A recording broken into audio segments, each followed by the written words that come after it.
বাঙালির গর্ব সৌরভ গাঙ্গুলি, তাকে বলছে দালাল।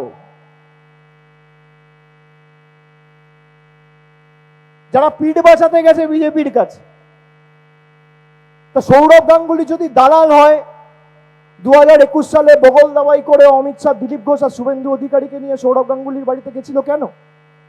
এই প্রশ্ন তো বাঙালি জিজ্ঞেস করবে। অমিত শাহর কি দালালি ছিল? সুসুর করে গাড়ি থেকে নেমে বেহালায় গিয়ে সৌরভ গাঙ্গুলির বাড়িতে ঢুকে ডাইনিং টেবিলে বসে লুচি আলুর দম খেয়ে ফিরে এলো।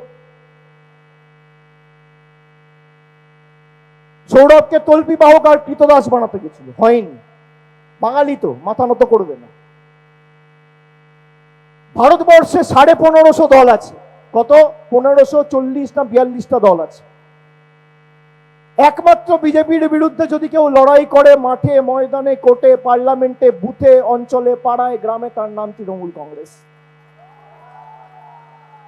আমি স্যালুট, কুর্নিশ, ধন্যবাদ, কৃতজ্ঞতা জানাই আজ এই মঞ্চ থেকে তৃণমূল কংগ্রেসের প্রায় 1 লক্ষ বিএলএ টুকে, যারা 1 মাস নয়, 2 মাস নয়, অন্তত পক্ষে 4 মাস 5 মাস ধরে অক্লান্ত পরিশ্রম করে অতন্দ্র প্রহরীর মতো বাংলার মানুষের ভোটাধিকার রক্ষার স্বার্থে লড়াই করছে। বিজেপি ভেবেছিল যে কায়দায় দিল্লিতে, মহারাষ্ট্রে, হরিয়ানাতে বাইরের ভোটার নিয়ে এসে তাদের নাম ভোটার লিস্টে তুলে চুরি করে ভোটে জিতবে, আমাদের 1 লক্ষ বিএলএ টু সেটা আটকেছে।